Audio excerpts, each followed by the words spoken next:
dipelajari. Nah, makanya ini aku coba gagas sama Alhamdulillah ada Dave juga yang mau fasilitasin untuk ngabarin ke teman-teman. Dan sebenarnya aku mau ngasih tahu kalau misalnya ya ini kita informal aja teman-teman, santai aja. Teman-teman mau nanti langsung di tengah-tengah mau motong, mau nanya, nggak apa-apa. Mau off cam, mau lewat chat, mau apapun itu nggak masalah. Karena ya ini kita sesama antara kalian dan aku juga anggap aja kita teman sebaya, tidak ada apa ya, tidak ada oh harus harus gini-gini, nggak usah, santai aja, kita ngalir aja. Kalau teman-teman nanti mau nanya yang apapun itu seputar via, seputar kuliah ataupun apapun itu ntar ya boleh disampaikan.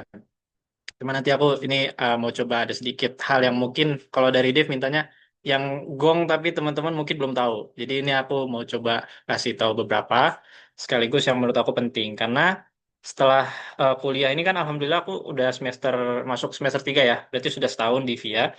Selama jalan di VIA itu banyak banget hal yang kupikir seharusnya udah disiapin dari kelas maba tapi memang belum ada. Dan itu juga beberapa penyesalan teman-teman aku tuh waktu kemarin masih zaman maba tuh kenapa nggak dia nyiapin ini. Nah makanya aku mau coba sampaikan ke teman-teman supaya kita bisa nyiapin nih. Supaya nanti nggak ada nyesel ketika akhirnya udah pengumuman IPK terus kayak wah IPK aku segini gitu. Jadi ini aku coba untuk jelasin ke teman-teman. eh Topiknya kita akan ya simpelnya adalah administration start from zero. Jadi benar-benar kalau teman-teman misalnya ada yang dari Saintek masuk pas bisnis negara mungkin pilihan keberapanya bukan pilihan pertama, tetap ada landasan yang bisa teman-teman pakai untuk nanti kuliah gitu. Udah ngerti lah basicnya. Oke, ini tuh untuk openingnya. Nah ini perkenalan aja ya. Selamat datang di VOI. Mungkin kemarin udah yang ikut Welmap ya. Ini aku juga ditemenin sama ada Wildan dari Adkesma. Terus ya teman-teman ini punya masa yang panjang di VIA. Targetnya kalau bisa lulus cepat ya lulus cepat. Tapi ya kalau bisa teman-teman punya planning yang matang karena masuk kuliah juga nanti ujung-ujungnya kan berkaitan dengan karir teman-teman masing-masing. Nah ini kalau kita mau kenalan, please sabar-sabar. Kalau kita mau kenalan teman-teman boleh scan. Aku kebetulan punya website dan ini kalau misalnya teman-teman mau boleh di scan aja. Terus kita kayak mau lihat sebenarnya kegiatan aku ngapain aja boleh. Terus mungkin kita langsung lanjut aja ya. Yang pertama, jadi aku mau membagi ini ke dalam dua ini ya, dua prospek ya. Yang pertama, aduh macet, sorry, wait. Oke. Yang pertama yaitu college life, part yang pertama. Lancar kayaknya suaraku ya? Lancar ya, Div? Lancar Kak, aman. Lancar, oke aman. Sip, sip, sip. Sorry, sorry. Yang pertama itu college life. Terus yang kedua nanti akan kita coba sedikit menyinggung tentang administrasinya secara apa sih hakikatnya gitu. Nah, teman-teman, ketika kita bicara college life, teman-teman kita nggak jauh-jauh dari empat hal ini sih. Kalau yang aku alami selama sehari-hari ya. Yang pertama di sisi akademik, yang kedua di sisi organisasi ataupun lomba, terus yang ketiga dan keempat itu adalah personal branding dan personal plan. Jadi gimana kita sebagai seorang yang berada di perkuliahan itu paham tentang empat dimensi yang kita jalani selama nanti akan berada di perkuliahan. Kita masuk yang ke pertama nih teman-teman, yaitu akademis. Jadi kalau dikata apa sih bedanya antara SMA dan perkuliahan? Jawabannya adalah sangat berbeda, jauh berbeda. Kalau teman-teman kuliah di suruh-suruh guru, masih dikejarin ada apa? Ada absensi, ada segala macam. Kalau di kuliah, ya udah teman-teman datang, kalau nggak datang absen. Sesimpel itu dan tidak dikejar-kejar. Jadi di dunia kuliah ini benar-benar teman-teman dipaksa untuk satu lebih mandiri, lebih tanggung jawab dan mulai mempersiapkan masa depan tuh secara benar-benar nyata gitu. Kita tuh sudah bukan dipandang sebagai anak-anak, tapi kita udah dipandang sebagai orang yang memang ingin menuntut ilmu gitu. Jadi ya kalau kamu ingin datang silakan datang, kalau enggak. Tidak ada penghakiman di sana, tapi memang konsekuensi yang akan teman-teman terima ya adalah apa yang teman-teman lakukan. Di UI apalagi dunia itu pasti terasa lebih terbuka. Teman-teman apalagi di VIA itu akan temukan berbagai macam tipe orang, mulai dari orang yang kalau dikatakan ada golongan-golongan yang mungkin teman-teman belum pernah ketemu, mungkin di UI ini akan ketemu. Teman-teman ketemu dari daerah di Aceh sampai daerah di Papua itu bisa jadi ketemu juga di UI. Dan ini menurut aku ada peluang yang besar nih teman-teman.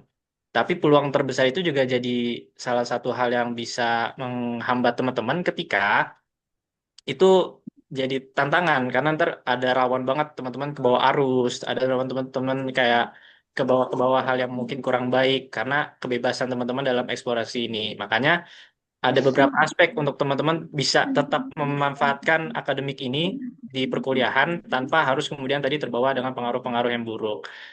Jadi kalau dalam sisi akademik, menurut aku yang hal paling pertama itu teman-teman harus punya peer group. Biasanya eh, kalau kuliah tuh kan kita, kalau dulu mungkin di SMA teman-teman bisa ya belajar sendiri, terus kayak oh ya udah nyatet sendiri, bisa selesai ulangan bagus nilainya bisa. Tapi kalau di perkuliahan menurut aku kalau teman-teman bisa sendiri, wah jenius gitu. Tapi sepanjang pengalaman aku di SMA bisa, aku kalau di kuliah kurang bisa. Karena kalau survive kuliah itu aku saranin teman-teman bangun peer group yang solid. Jangan jalani perkuliahan yang sendirian. Temuin teman yang bisa belajar diajak diskusi, saling bantu memahami materi, dan saling menyemangati. Karena nanti teman-teman akan lihat yang kita jalani kuliah itu bukan cuma dengerin materi aja, tapi kemudian kita harus ngerti gimana ngejelasinnya, gimana juga menerapkannya. Itu kalau nggak ada temennya, ya nggak ada yang bisa ngebantuin teman-teman untuk belajar, kayaknya bakal susah. Makanya enaknya teman-teman udah punya lingkungan yang suportif, konstruktif, dan progresif. Itu bakal bantu teman-teman, terutama ngejalanin wah dinamika yang padat itu gitu apalagi di UI gitu. Jadi yang pertama menurut aku untuk akademis teman-teman harus siapkan peer group. Yang kedua, selain teman-teman perluas peer group, teman-teman harus juga perluas relasi. Walaupun tadi aku bilang teman-teman harus punya peer, tapi sebenarnya kalau pertemanan itu teman-teman harus buat seluas mungkin. Maka ini salah satu aku juga kenalan sama teman-teman juga gitu karena aku juga ingin memperluas relasi. Begitupun dengan teman-teman. Coba teman-teman eksplor dari sesama negara udah kenal atau belum. Nah, ini mungkin teman-teman nanti boleh kenalan. Terus nanti ke fiskal, ke niaga, terus ke kating-katingnya, ke dosen-dosennya. Pokoknya seluas mungkin. Karena kita nggak tahu nanti di masa depan itu apa yang akan teman-teman dapat dari orang lain itu pasti akan bermanfaat, insya Allah gitu. Semakin banyak berjejaring, semakin besar kemungkinan kamu dapat perspektif-perspektif yang baru. Seperti nanti ya dari sini mungkin kenal dengan aku akan dapat perspektif yang baru, begitupun dengan kenal-kenal orang-orang yang lainnya. Oke, teman-teman sekalian, mungkin ini belum dijelasin ya di warmap ataupun yang lain. Tapi kalau misalnya pola perkuliahan itu kita di satu semester, kalau semester teman-teman semester satu ya, itu kurang lebih 19 SKS gitu. Jadi teman-teman, kalau aku tuh sekarang ambil 21. Nah, kalau teman-teman masih dikuotain di 19 SKS. Nah, kalau 19 SKS itu biasanya satu hari sekitar 2 sampai 3 mata kuliah. Nah, satu mata kuliahnya 2,5 jam biasanya gitu. Jadi eh, untuk menunaikan jadwal kuliah, teman-teman itu harus punya manajemen waktu yang baik. Hindari bentrok jadwal, terus jaga stamina, sama buat jadwal belajar yang realistis. Ini kalau misalnya di semester, wah Real Madrid, sorry. Ini kalau di aku buka siak ya, kita buka jadwal kelas. Nah, ini jadwalnya. Ya mungkin dua dua tiga gitu ya. Nah kadang-kadang ada kalanya satu hari teman-teman libur gitu. Nah jadi memang kurang lebih ini gimana teman-teman manfaatin waktu yang ada untuk bisa eh, ya prokeran ataupun misalnya ntar mau ngerjain tugas. Tapi gini teman-teman, kalau SMA kan kita bisa dari jam 8 sampai jam 3 tuh udah ada kelas ya, gitu kan. Tapi di sini kita merasa kayak kosong. Tapi kita pas teman-teman jalaninya, ini tuh bener-bener kerasa nggak kayak kosong. Karena banyak banget yang teman-teman harus kerjain KPR, tugas, dan lain sebagainya macamnya. Jadi itu sama sekali tidak terasa kosong sih sebenarnya kalau dalam itu ya. Justru itu sudah sangat padat. Nah, yang selanjutnya teman perlu pahami adalah disiplin. Disiplin waktu dan kehadiran itu wajib dalam dunia perkuliahan.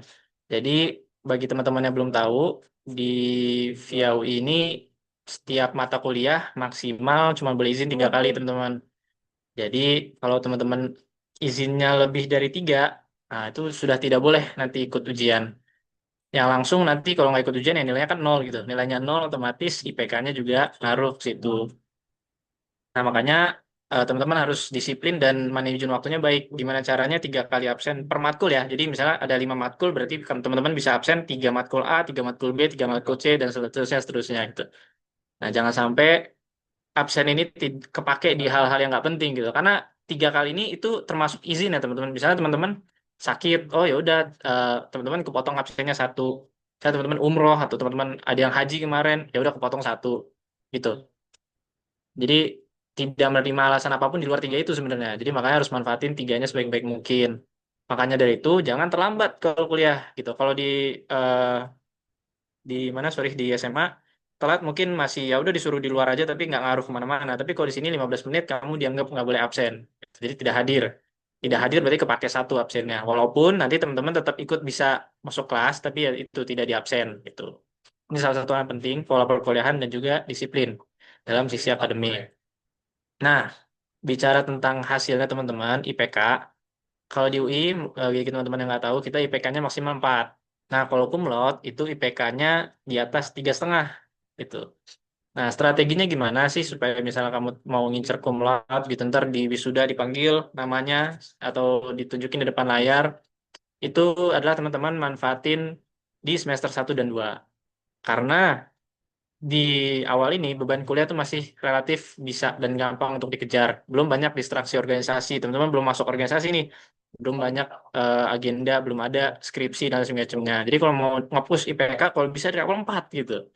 Nah, pun karena memang materinya adalah materi-materi yang sudah pasti teman-teman tahu itu udah mudah banget. Karena masih pengantar-pengantar. Kalau misalnya kemarin ini aku coba kasih lihat ya, yang tahun lalu, mata kuliahnya nanti mungkin kita akan coba cek juga. Ini semester 1. Ada dasar-dasar ilmu administrasi keuangan negara ya, kebijakan tata kelola, KTKK, terus ada PHSI, hukum, ada IAP, pengantar ilmu administrasi publik, dan ada pengantar statistik. Ini semua pengantar-pengantar tuh ya memang pada dasarnya mudah, tapi ini jadi landasan teman-teman lah. Untuk nanti paham, jangan sampai juga lost ini materi-materi fungsi ini. Jadi kalau bisa kejar, IPK langsung 4. Nah, hal yang penting juga, etika terhadap dosen teman-teman. Jadi di dosen ini ya seperti aku tadi bilang ya, nggak kayak guru SMA. Dosen itu kalau misalnya ngajar ya udah dia mengajar dengan karakteristiknya masing-masing. Karena karakteristik masing-masing ini ya kadang ada yang enjoy, kadang yang enggak. Tapi artinya teman-teman harus menerapkan batas-batas etika tertentu gitu. Jaga etika terhadap dosen. Hormati mereka mulai dari menghubunginya tuh harus yang baik. Walaupun teman-teman udah beberapa kali ngobrol, tapi tetap kalau ngomongin kita tetap kasih respect ke dosen-dosen. Terus sikap yang baik dan sopan, pakai pakaian yang rapi gitu. Walaupun ya nanti teman-teman harus punya kesepakatan juga sama dosen. Kalau misalnya pakai sandal boleh atau enggak. Karena kadang ada yang bolehin, kadang ada yang enggak. Tapi saran amanku ya udah dimanapun itu pakai yang sopan, biar teman-teman nggak pusing nih ngeliat dosennya siapa gitu ya. Terus sama tips aku, karena dosen itu cara penilaiannya macam-macam ya, walaupun ada borangnya, tapi kadang ada juga yang suka ngasih nilai keaktifan ketika teman-teman rajin nanya, teman-teman rajin di kelas tuh nggak nonton doang gitu, tapi rajin jawab, rajin maju, rajin apa, kayak Pengstat contohnya. Kalau teman-teman suka ngejawab soal di depan, ngerjain latihan, itu dapat nilai plus yang bisa ngebantu nilai ulangan teman-teman. Kemarin ada teman aku dapat nilainya C nih di Pengstat. Tapi karena dia rajin maju, itu dia kebantu 12 poin. Hasilnya nilainya jadi B. Nah, itu ngaruh banget ke IPK tuh. Bisa, ya selamat lah IPK dia. Nah, tapi karena dia cuma maju aja. Padahal ulangannya hancur banget. Ulangannya hancur banget. Bahkan bisa dapet C gitu. Nah, makanya di situ teman-teman sikapnya bagus dan kalau bisa aktif, aktif banget. Karena itu kita nggak tahu kapan itu nyelamatin kita pas kuliah. Nah, kalau aku kabarin juga, kasih tahu teman-teman juga, kalau di mata kuliah di VIA ini, kalau misalnya nilai C itu usahain hindarin ya teman-teman, jangan sampai ada nilai C. Kalau bisa A semua, B ya oke aman lah gitu. Tapi C, usahain jangan. Kalau D itu teman-teman udah ngulang. Jadi kalau C ini sudah tidak ada batas lagi gitu teman-teman. Meleset aja dari C, udah ngulang. Nah, ngulang itu udah pasti lulusnya telat, dan yang kedua teman-teman nggak akan bisa cum laude. Nambah lagi UKT setahun gitu. Nah, teman-teman UKT udah ada gambaran, udah apa? Tahun ini naik lagi ya UKT-nya ya. Naik lagi ya. Enggak sih Kak, harusnya. Oh sama, masih Sama. di bawah Ra- 10. Rata kanan. Oh, dua ya rata puluh kanan. Cuman rata kanannya kalian berapa? Di bawah 10 apa di atas 10? Kalau yang 8,6 Kak. 8,6 Di bawah enggak? 1. Sama berarti. Masih sama berarti aman. Sama-sama sama sama. sih harusnya. Sama deh. Ya, 8,6 satu semester gara-gara ngulang kan sayang juga gitu. Jadi eh, bisa beli iPhone satu, ya udah tuh. Jadi mending teman-teman belajar yang benar gitu. Nah, ini contoh ya. Kalau aku kan kemarin jadi ketua kelas, ini mungkin caranya. Selamat malam Mas atau Mbak. Kalau di VIA ini kita manggilnya Mas Mbak ya. Sebelumnya saya aktif NPM sekian sebagai ketua kelas, izin konfirmasi pelaksanaan kuliah offline atau online gitu kan. Terus kayak terima kasih sehat selalu. Kalau mungkin biasanya kalau di mana-mana mungkin ya udah sekedar kenalin nama, ada ininya. Cuman kalau aku selalu setiap akhir chat tuh ya kasih doa, semoga Mas sehat selalu, semoga Mas berkah selalu, hidupnya lancar. Karena tak jarang kadang dosen senang kalau misalnya kita kayak kasih doa gitu pun dia akan doain balik berkah lah insya Allah nanti. Ya gini contohnya, ntar teman-teman kalau jadi ketua kelas atau mau hubungin dosen, ya itulah coba pakai format ini. Dan nih jamnya lihat ya, nih sebenarnya aku salah juga, nggak boleh kalau yogianya maksimal jam 5 lah ya. Cuma ini karena kepepet, kalau misalnya nggak kepepet, usahain di bawah jam jam maksimal jam 5 lah Ya, teman-teman teman-teman. hubungin. Nah, kalau udah jam 8 tuh saya jangan, karena satu udah nggak sopan, apalagi teman-teman pas tuh liburan tuh kalau bisa jangan gitu. Ya, jadi tahu waktunya yang baik yang jam berapa. Lanjut, nah, tugas nih teman-teman. Jadi di UI ini entah gimana ya, bagus sih menurut aku kulturnya kita itu sangat disiplin terhadap tugas. Jadi kalau teman-teman belum tahu, di UI itu tadi kan ada SIAK ya namanya SIAK. SIAK ini untuk keperluan nanti teman-teman kuliah, tapi kalau misalnya kita kuliah biasanya pakai MAS namanya. Di MAS ini kalau deadline ya udah deadline itu kemarin aku UAS Polmas ya, kita cari Polmas politik masyarakat, UAS nih paling bawah, UAS take home misalnya gitu. Nah ini kalau teman-teman telat, udah nggak bisa ngumpulin sama sekali. Di sistemnya udah tutup gitu. Jadi ketika teman-teman telat di sini ya sama sekali tidak ditoleransi. Mungkin ada beberapa yang toleransi tapi pengurangannya tuh gede banget. Makanya kalau aku tekenin tugas tuh jangan sampai lewat apapun yang terjadi. Meskipun hasilnya jelek, lebih baik hasilnya jelek dibanding teman-teman nggak ngumpulin sama sekali. Jadi usahain tepat waktu. Nah, untuk tugas tepat waktu terutama tugas-tugas besar apalagi UAS tadi ya. Karena susah banget. Ini teman aku kemarin ada yang kelewatan karena error, karena jaringannya nge-lag gitu ya. Entahlah alasan apapun itu. Tapi ketika disampaikan ke dosen, ya belum tentu dapat respon yang bagus. Syukur-syukur masih dikasih kesempatan, tapi kan artinya dikasih kesempatan pun harus dikurangi nilainya karena ada keterlambatan. Gitu. Jadi pastikan tugas itu teman-teman jangan sampai telat. Nah, ujiannya kayak gimana sih Divya? Gitu. Mostly kalau teman-teman negara sejauh ini ujian selalu esai. Nah, teman-teman boleh lihat ini salah satu soal yang perkiraan soal yang muncul di ujian kemarin. Aku etika administrasi. Ini kan kalau teman-teman lihat soalnya dikasih studi kasus. Terus kemudian studi kasus itu teman-teman diminta untuk analisis kasusnya. Setelah itu sudah selesai analisis kasus, teman-teman diminta untuk kasih langkah-langkah. Jadi ujiannya itu kebanyakan bentuknya yang dimana kita harus melatih kemampuan berpikir kita gitu. Cara nyusun argumen, terus kemudian menguasai materinya berdasarkan analisis. Jadi kalau teman-teman basisnya adalah hafalan, mungkin selama nanti nih sampai bulan Agustus mungkin sebelum kuliah, itu harus teman-teman cobain untuk bisa berpindah dari metode hafalan menjadi metode yang berbasis pemahaman. Itu. Terus pahami juga cara menulis yang benar SPOK. Nanti kita bakal coba bedah lebih langsung apa tuh SPOK dan lain sebagainya macamnya. Ini nih teman-teman udah tahu ujiannya esai. Nah, ini contoh cara menjawabnya nih, ya kan walaupun sifatnya kita ada dua sifatnya kadang sit in tuh kayak biasa ngerjain pakai tangan. Ada juga take home tuh ngerjain di rumah. Tapi pola jawabnya itu sebaiknya kayak gini, struktur, terus ada elaborasinya, terus juga komprehensif lengkap, memaparkan pikiran teman-teman. Dimulai dari pemaparan identifikasi masalah. Nih teman-teman masalahnya teman jelasin, terus teman-teman kasih analisisnya berdasarkan ini, terus berdasarkan teori yang ada, gitu kan. Baru kemudian kasih contoh yang relevan. Nah, ini salah satu cara menjawabnya. SPOK kalimatnya subjek, predikat, objek, ya kan keterangan. Subjek, ini nih, subjek, predikat, objek, keterangan. Ini semua sudah ada jawabannya yang konkret seperti ini. Nih, ya. Nah, tapi yang perlu aku saranin dan juga aku tekanin teman-teman, jangan coba-coba ataupun jangan sekalipun kepikiran buat nyontek gitu. Karena satu, kalau teman-teman lihat soal kayak gini, mau nyontek di mana pertanyaannya gitu kan? Mau nyontek di mana, guys? Kita analisis berdasarkan prinsip-prinsip etika administrasi publik, fraud triangle, dan nilai etika sosial. Oke, teman-teman bisa buka PPT nih. Gimana masukin PPT ke catatan di tangan gitu kan? Gimana masukin PPT ke balik buku? Nggak bisa. Jadi satu, kalau teman-teman bisa, belum tentu teman-teman bisa jawab gitu. Jadi menurut aku daripada ngabisin waktu untuk nyiapin cara nyontek, mending ya udah belajar aja gitu, mahamin bareng peer teman-teman, belajar sebisa mungkin gimana memahami dan cara jawabnya seperti ini gitu. Jadi jauhi menyontek dan di sini kalau nyontek lumayan berat guys. Terakhir kalau setahu aku ya kalau nyontek tuh ya nilainya dinolin. Tapi dengar-dengar juga ada eh, rencana kalau misalnya ya udah 01 nol semua gitu untuk satu semester teman-teman nilainya nol itu juga nggak menutup kemungkinan kedepannya bakal seperti itu di VIA seperti di FEB itu seperti itu. Jadi jangan coba untuk nyontek, jangan coba untuk ngopi tugas temen, segala pelanggaran akademik itu jangan jangan teman-teman terfikirkan untuk itu walaupun kepepet. Jadi mendingan dapat nilai jelek daripada teman-teman nyontek.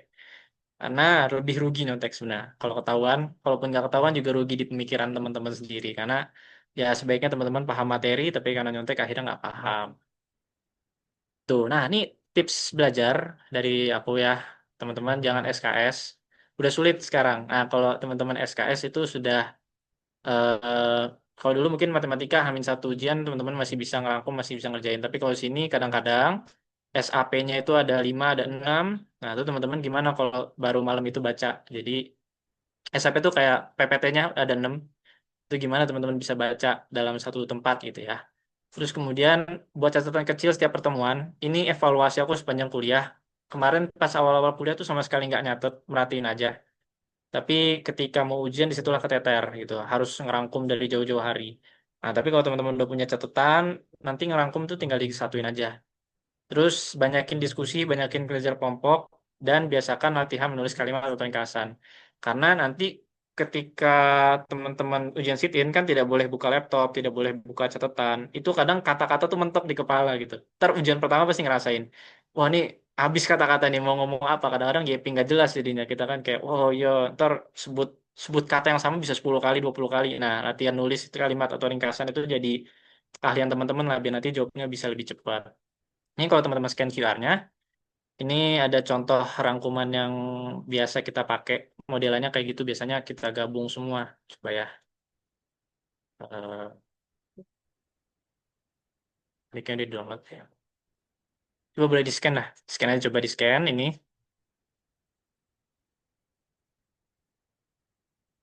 Nih, rangkuman PMSP. Contoh rangkumannya. Jadi kita per SAP, kita rangkum. Jadi nanti setiap akhir mau ujian, tinggal baca-baca lagi aja. Dan ini udah lengkap. Mungkin nanti kalau ada yang lama-lama, aku bakal coba kirim ke kalian juga. Misal kalian lagi nggak cukup waktunya untuk ngerjain rangkuman, nanti mungkin ya gampang lah itu. Tinggal minta aja eh Latif, minta PPT ini rangkumannya tergampang aja lah. Ya, itu menurut aku ini tips belajarnya. Kalau ada waktu-waktu tertentu atau misalnya kayak 15 menit belajar itu ya itu strategi teman-teman lah. Udah pada ada yang UTBK, ada yang simak, ada yang itu kan pasti udah punya cara belajar sendiri-sendiri. Tapi ini tips belajar yang menurut aku pribadi bakal jadi pembeda teman-teman di antara orang-orang yang belum mempersiapkan. Nah, ini mungkin untuk teman-teman yang belum ya, belum dapat. Ini kalau teman-teman scan, isinya itu semua materi yang nanti sampai lulus itu bakal teman-teman dapat. Mulai dari SAP, jurnal, buku, publikasi dosen, semuanya ada di sini. Ini dari turun-temurun juga dikasih ke kita. Ini teman-teman kalau scan, itu ya udah lengkap lah PPT-nya buat nanti teman-teman mau cicil belajar. Itu materi yang sama dengan yang ada di sini nih. Tuh, ini lengkap, ada semua. Ini kalau nggak salah yang ngumpulin Himanera. Jadi bilang makasih sama Himanera. Cuman lengkap lah semua nih. Tuh, udah ada semua pengantar manajemen katakanlah tuh lengkap. Semua lengkap. Jadi teman-teman tinggal buka aja dan belajar dari situ. Oke, so far aman ya. Ipal dan bentuknya. Sip, lanjut. Nah, makalah teman-teman. Di penugasan kuliah ini bakal banyak banget yang berkaitan dengan makalah. Teman-teman diminta bikin review jurnal, atau terus tadi diminta untuk menjawab soal, atau diminta bikin kerja kelompok. Bentuknya rata-rata makalah. Nah, makalah ini teman-teman harus perhatikan bahwasannya teman-teman harus gunakan struktur yang baik. SPOK, seperti yang bilang, terus cari sumbernya juga sumber yang baik. Jadi di perkuliahan ini kalau teman-teman bikin tugas, nggak boleh nyari Google, terus langsung taruh tanpa sumber. Jadi teman-teman harus ada minimal sumber. Dapat dari mana orang yang ngomong ini. Jadi segala klaim, segala informasi, segala definisi itu harus ada sumbernya. Nah, kalau kita makanya sumbernya APA, nanti aku bakal contohin. Dan hindari plagiarisme. Cara ngecek plagiarisme gimana? Nanti pakai Turnitin supaya hasil simulatrinya minimal ataupun batasnya adalah 20%. Kalau misalnya terlebih dari 20%, teman-teman harus parafrase. Rulesnya nih teman-teman kalau bikin, mungkin teman-teman ntar bingung kalau bikin makalah strukturnya gimana sih Kak? Nih, kayak gini. Jadi dimulai dari latar belakang masalah, isinya apa, factual problem, conceptual problem, data, dan tujuan penulisan. Nanti kita bedah. Terus penjelasan dari research questionnya, itu bagian diskusi. Terus simpulan, jawaban dari research questionnya, terus dan tadi saran rekomendasi. Nanti kita bedah. Nah, oke. Kita coba cek ya. Mungkin dari yang pertama dulu, kita coba gimana caranya kalau kita mau cari bahan untuk bikin makalah, yaitu jurnal. Ini teman-teman, kita itu punya yang namanya Remote Lib UI. Nah, ini cara nyarinya gimana nih? Kita coba search ya. Remote Lib UI. Dari awalnya dari Google. Nah, ini ada namanya Remote Lib UI. Ini kalau teman-teman buka, nanti teman-teman masukin SSO-nya aja. SSO tuh nanti udah dapat, ada yang dapat SSO belum? Udah dapat SSO. Nah, ya berarti udah bisa nih. Kalau mau sekalian mau nyoba-nyoba, ya udah sekalian aja dicoba. Teman-teman buka Remote Lib UI. Ini macam-macam sumber jurnal yang bisa teman-teman ambil. Tapi kalau mau bagus, biasanya Scopus, kalau nggak Taylor. Nah, coba kita buka Scopus. Katakanlah teman-teman dikasih tugas bikin definisi administrasi ataupun gimana. Coba teman-teman buka Taylor. Nih, Scopus, teman-teman cari. Demokrasi lah katakanlah, demokrasi.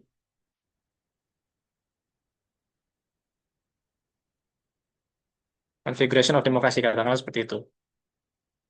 Cari, nanti kemudian akan dapat keluar jurnal dan ini udah teman-teman free to download. Itu free to download. Nih, udah keluar kan. Ini bisa langsung teman-teman download, teman-teman bisa pakai. Terus pun juga Taylor dan Francis, teman-teman bisa cari juga. Lokasi, banyak artikelnya, misalnya ini.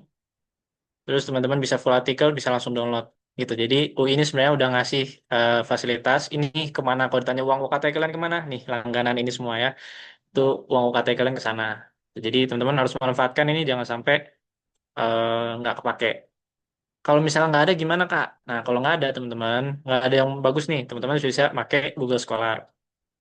Jadi teman-teman cari, ini aku udah nyari nih, misalnya Basic Principles of Public Administration, nanti keluar kayak gini gitu. Dan teman-teman bisa netapin, misalnya maunya dari terakhir 2021, kita langsung keluar gitu. Jadi di sini sumbernya dua, antara Remote Lib maupun Scholar. Saranku ini dua ini, karena dari sini sebenarnya udah enak banget untuk teman-teman bikin jurnal dan bikin tugas lah.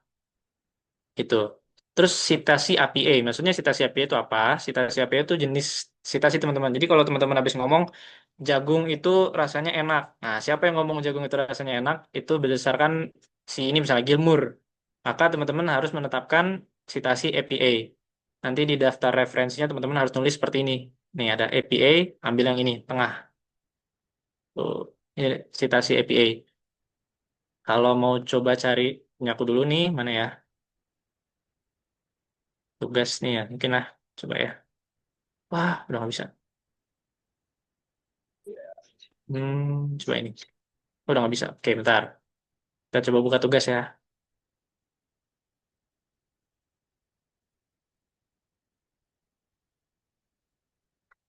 UAS Polmas.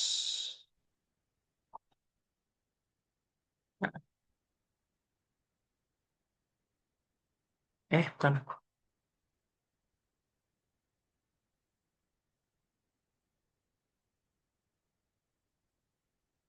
Nah, wait.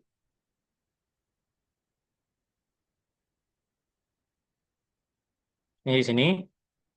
Nanti di akhirnya tuh akan ada seperti ini, daftar pustaka tuh. Ini semua APA. Jadi teman-teman urutin dari A sampai Z. Nanti keluar hasil seperti ini. Dan ini nanti kalau teman-teman cari misalnya Avan, misalnya Avan nanti ntar akan ada di bagian atas. Misalnya Avan ngomong di mana. Nih kayak gini nulisnya. Ini nama belakangnya, terus tahun rilisnya. Jadi jagung itu enak, yang ngomong Diamond 2002. Gitu. Terus misalnya VIA adalah fakultas yang didirikan tahun 2015. Kata siapa? Buchman et al. Tahun 2018. Jadi citasi itu hal yang penting dalam teman-teman nulis makalah. Terus hindari plagiarisme. Nah, tadi nih teman-teman, kalau teman-teman ngecek plagiarisme, aku saraninnya teman-teman pakainya Mulfu. Ini sebenarnya eh, banyak sih kalau mau cek plagiarisme dimanapun di Twitter banyak. Tapi kalau aku biasanya pakai ini karena cepet, cepet banget, nggak nyampe 2 menit langsung keluar. Dan hasilnya kayak tadi teman-teman lihat nih, polmas aku ya hasilnya Turnitin. Di sini alhamdulillah dapatnya 7%. Nah, jangan sampai di atas 20. Karena kalau 20 itu teman-teman dicapnya sebagai plagiarisme. Nah, gimana sih teman-teman cara mengurangi plagiarisme? Plagiarisme itu apa sih pada dasarnya? Jadi plagiarisme itu teman-teman dianggap mencontek tulisan orang dimanapun itu.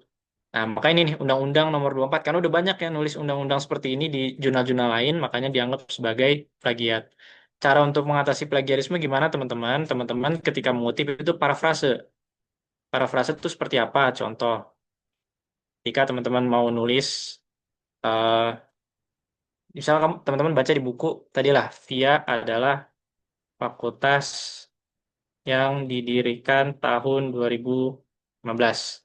Ini kata Wildan, misal tahun 2025. Teman-teman kalau mau parafrase, dimasukin ke eh, makalah teman-teman, diubah. VIA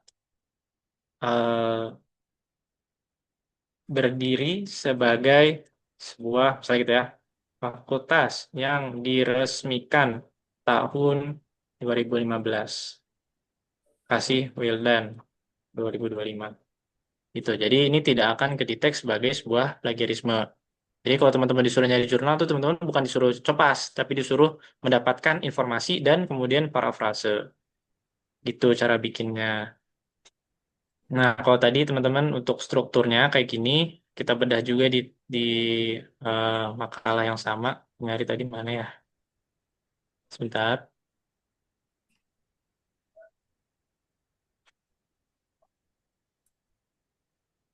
Hmm.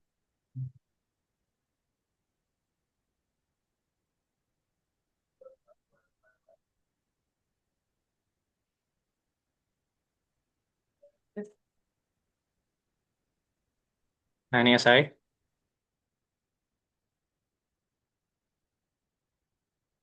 Ini teman-teman bisa lihat, ini akan berupa paling atas, itu latar belakang. Indonesia dalam beberapa tahun terakhir menjelaskan bahwasannya adanya kemunduran gitu kan. Ini latar belakang masalah teman-teman jelaskan. Terus kemudian setelah itu tadi setelah mengidentifikasikan masalah, masuk ke datanya. Datanya apa di sini? Nih ada datanya.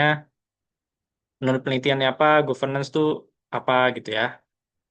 Menurut UNDP, good governance menghadapkan prinsip gitu. Jadi di bagian pertama ini teman-teman kasih teori, terus di akhir teman-teman kasih pertanyaan. Dalam proses ini masyarakat sipil justru terserap dalam logika tersebut.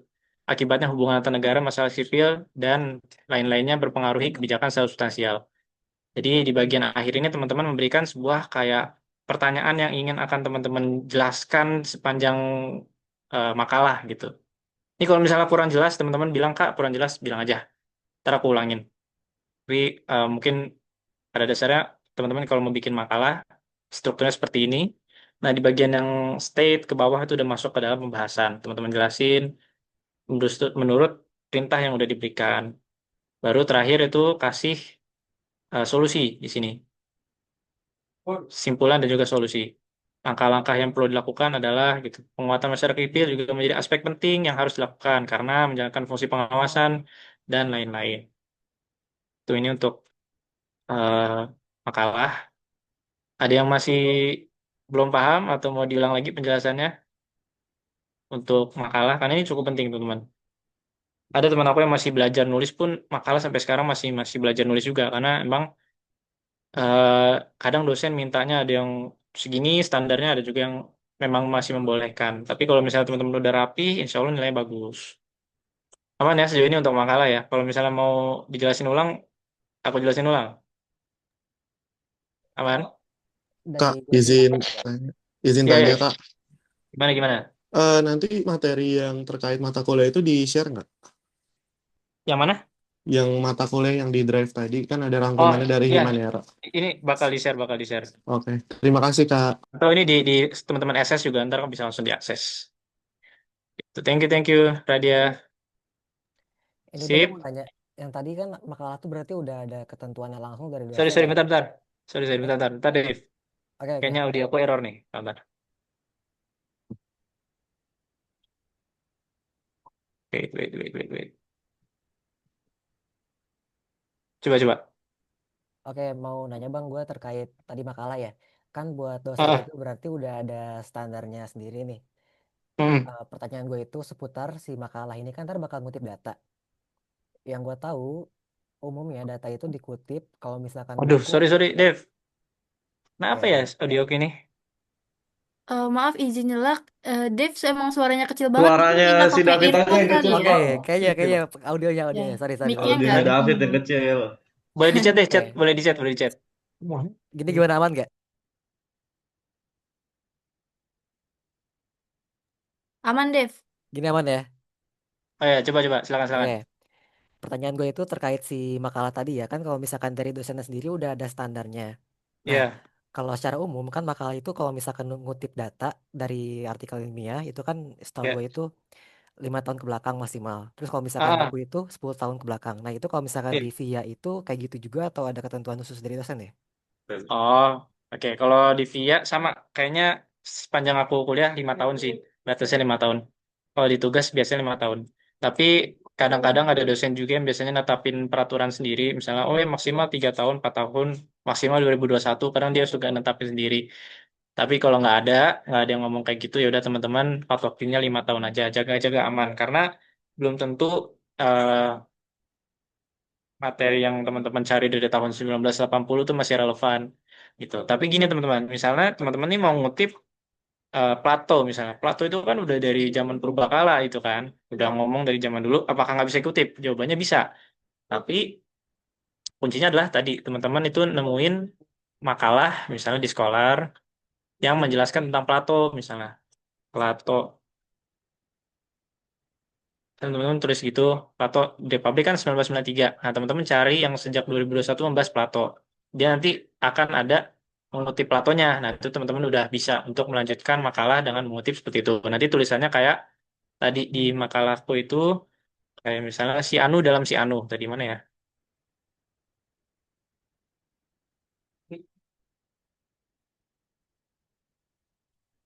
Tadi ada kayaknya deh. Tadi ngeliat nggak ya? Ada yang ngeliat nggak ya? Tadi si Pahasoan et al. 2024 dalam gitu. Plato tahun 1963 dalam Wildan 2025 kayak gitu. Jadi teman-teman sumber itu dari manapun bisa didapat asal nanti teman-teman citasinya benar nulisnya. Tuh aman ya Dev? Tarik ke belakang. Aman Sip. Kak? Aman ya. Sip. Lanjut Oke. lanjut. Oke. Nah ini kita masuk yang lumayan kontemporer nih teman-teman. Artificial Intelligence AI. Sebenarnya kalau ditanya kuliah tuh boleh nggak sih pakai AI? Jawabannya boleh dan tidak boleh gitu. Bolehnya di mana? Bolehnya teman-teman belajar. Untuk belajar pakai AI itu boleh banget. AI itu benar-benar bisa, ya itu tadi kalau misal aku belajar biasanya males untuk baca PPT, taruh aja PPT-nya di AI, tolong jelasin, ntar dia kasih poin kecil pendek-pendek. Itu enak buat belajar. Terus atau teman-teman mau bikin makalah tadi, makalah tentang desentralisasi. Bingung nih cara ngejelasin desentralisasi yang enak gimana? Taruh di AI, suruh bikin struktur gitu. Nah, itu sebenarnya udah enak banget. Tinggal teman-teman yang tidak boleh lakukan adalah apa? Menggunakan AI ini untuk eh, satu copas. Jadi kalau dicopas tuh udah nggak boleh karena nanti ya pasti satu ke detect, yang kedua itu ngerugiin diri teman-teman karena yang seharusnya teman-teman bisa nulis eh, kalimat, bisa nulis ide gagasan, tapi nggak bisa karena ya itu tadi teman-teman ketergantungan dengan AI. Terus yang kedua, kalau teman-teman nyari sumber di AI itu juga harus tentu diperhatikan. Kalau teman-teman minta, tolong rekapilah sumber. Kadang-kadang AI itu ngasih sumber yang ngaco. Bisa kau kasih ya perspektif, tolong tulis esai desentralisasi daerah dengan sumber. Nah, ini tuh belum tentu sumbernya sumber-sumber yang memang kredibel kayak Kompasiana. Oh iya, aku lupa ngabarin teman-teman kalau sumber sebisa mungkin jangan dari eh, artikel-artikel yang kayak Kompasiana, ini nggak kredibel untuk teman-teman kutip. Itu minimal jurnal atau kalau yang udah terkenal tuh kayak Tempo, Kompas itu masih boleh. Tapi kalau Kompasiana jangan, itu udah nggak boleh. Nah ini makanya kan kadang-kadang nanti teman-teman akan mengutip dari AI langsung nih, teman-teman copot semua, terus taruh di daftar pustaka Kompasiana. Wah itu pasti sudah kena oleh dosen gitu. Karena ya penggunaan AI ini sebenarnya lagi diperdebatkan banget, walaupun si wakil presiden kita ini memang sangat mendorong penggunaan AI, tapi ya sebaiknya dalam perkuliahan ini kita tetap menerapkan etika. Bagaimana kita menerapin etika yang baik terhadap kita berkuliah. Tuh. Tapi tetap sebenarnya jangan sampai kita ini tidak menguasai AI ini, teman-teman. Kayak misal ketika teman-teman mau bikin eh, tadi ya kayak kuliah tadi, bikin makalah, teman-teman bisa kasih promptnya, tolong buatkan struktur makalah dengan judul pengaruh desentralisasi terhadap pertumbuhan penduduk, misal seperti itu. Nanti kan akan keluar eh, harusnya bukan berbentuk sumber, tapi nah kayak gini. Nah dari sini teman-teman tinggal cari jurnalnya. Saran aku teman-teman nanti tinggal bisa minta lagi, tolong berikan keyword di Scholar untuk konteks desentralisasi dan relevansinya terhadap pertumbuhan penduduk. Dan teman-teman ketik mandiri berdasarkan jurnal yang teman-teman cari. Gitu. Jadi ini super super enak banget, apalagi sudah ada temennya ini. Gitu. Jadi udah nggak ada kendala urusan untuk AI. Dan ya itu tadi teman-teman ya, walaupun terkesan sangat mudah, jangan teman-teman copas dari AI, apalagi untuk jawab makalah dan lain-lain. Tapi kalau teman-teman untuk belajar, ya kalau PPT mungkin masih masih oke lah. Tapi untuk teman-teman masuk ke ranah kuliah, apalagi teman-teman bikin karya ilmiah, jangan pakai AI gitu ya. Jangan, jangan sampai pakai AI. Lanjut. Ini dari sisi akademik. Selanjutnya dari sisi organisasi. Ini mungkin agak lebih singkat, teman-teman. Selain akademik, di ruangan yang teman-teman bisa jalani adalah organisasi. Ini bukan hanya jadi tempat belajar di kelas saja, kalau ini kuliah ini, tapi juga belajar di luar kelas gitu, buka jaringan pengalaman dan bahkan pintu di masa depan. Di UI ini bagi teman-teman yang belum tahu ada tingkat-tingkatan organisasi, ada yang di universitas, ada juga yang di fakultas. Di UNIF ada BEM UI, DPM UI, DPM itu MPK-nya lah, BEM itu OSIS-nya gitu. Dan MWAUM, MWA ini adalah Majelis Wali Amanat untuk mahasiswa sebagai organisasi legislatif, eksekutif, dan representatif. Terus juga ada LTK lainnya seperti UKM gitu. UKM kayak UI Racing Team, terus ada RTC dan lain-lain. Nanti teman-teman bakal ada ini nih ya, apa di PKKMB ada ininya kan, ada stand-standnya gitu. Terus di tingkat fakultas ada yang 6 big organization, ada BEM, ada BPM, sama BEM itu OSIS, BPM itu MPK, ada himpunan juga, ada Kostaf, Himania, Himanera, dan Kaifa. Nah, kalau untuk aturan-aturannya sendiri, teman-teman kalau misalnya masuk Himanera, belum boleh untuk masuk BM. Tapi masuk BPM boleh ya? Nggak boleh. Enggak, kalau Hima boleh. Hima boleh ya, BPM? Maksudnya? Ya, tapi intinya Satu badan otonom. ya badan otonom tuh kayaknya cuma satu doang. Dan eh, tidak disarankan untuk ya teman-teman maksain karena udah pasti ntar kepental di salah satunya gitu. Tapi kalau teman-teman ngambil BEM via UI dan DPM UI itu bisa gitu. Teman-teman mau ngambil MWUM dan juga BPM bisa. Teman-teman mau ngambil BEM UI sama BPM via UI bisa. Tapi dengan syarat teman-teman tidak double BEM atau double BPM atau gimana-gimana. Jadi masih yang masih berbeda tuh bisa. Yang nggak bisa juga BEM dengan BPM, misalnya BEM via UI sama BPM via UI nggak bisa. Atau ya teman-teman ikut Kostaf ya nggak bisa karena ya Himanera kita tempat yang nggak bisa teman-teman ikut Kostaf kalau mau ngulang lagi. Ada juga lembaga dakwah kalau di VIA namanya Kaifa. Dan juga kalau teman-teman mau mau apa ada lingkungan yang Islam mungkin bisa join Kaifa. Plus ada juga UKF, unit kegiatan yang tingkatnya fakultas. Sama mungkin kalau misalnya di tingkat UI ada klub-klub gitu, di tingkat fakultas juga ada klub-klub juga. Ntar bakal ada eksplorasinya lebih lanjut ketika teman-teman udah LDMK tuh. Nah, kapan nih teman-teman bisa gabung organisasi? Sayangnya teman-teman, kalau untuk di semester 1 sendiri teman-teman belum ikut. belum boleh ikut organisasi karena opreknya rata-rata di semester 2. Tapi teman-teman bisa ikut program kerja atau prokernya masing-masing BEM, masing-masing organisasi teman-teman bisa. Dan udah bertebaran. Yang sekarang lagi terbit kan roadshow ya, apa ya roadshow? Sorry, Adfest. Nah, kemarin ada yang daftar roadshow banyak banget, parah. Nah, itu salah satu yang bisa teman-teman ikuti dari sekarang itu proker. Atau nanti menjelang November Desember itu ada magang di organisasi. Jadi teman-teman kalau mau ikut BEM, sebelum ikut BEM mau magang dulu, mungkin sebenarnya sih seharusnya memperbesar peluang teman-teman keterima ya. Mau magang terlebih dahulu, itu juga bisa. Kemarin aku gabung Kastrat, sebelumnya magang Kastrat juga. Wildan pun begitu, masuk Adkes, sebelumnya magang Adkes juga. Jadi kita udah ada kesempatan lebih awal untuk ikut ritme organisasi yang mau kita incar. Begitupun di BEM UI dan di organisasi lainnya ada program magangnya. Tuh. Tips milih proker atau organisasi teman-teman. Satu yang teman-teman harus tekenin kan tujuan teman-teman kuliah ya untuk akademik sebenarnya. Jadi hindari organisasi yang memang secara pemikiran teman-teman itu mengganggu akademiknya. Kalau aku pribadi nyaraninnya untuk proker ya, proker atau organisasi ya di UI untuk starting aja satu-satu. Cobain di UI satu, cobain di fakultas satu, cobain di himpunan satu. Saran aku aja. Karena itu teman-teman enak banget. Di UI-nya udah kenal teman dari luar fakultas, di fakultasnya udah kenal sesama fakultas, dan himpunannya makin erat lah yang udah sesama ini. Opsional kalau teman-teman bisa masih sanggup untuk nambah-nambah lagi ya boleh. Kalau ditanya proker-proker apa yang bagus, banyak di UI, ada BKUI, ada UI ArtX, ada eh, Innover, Innovation War, itu banyak banget proker-proker. Doain aja juga ya teman-teman, sekarang kan lagi posisinya sengketa nih di BEM. Doain aja semoga proker tetap bisa jalan.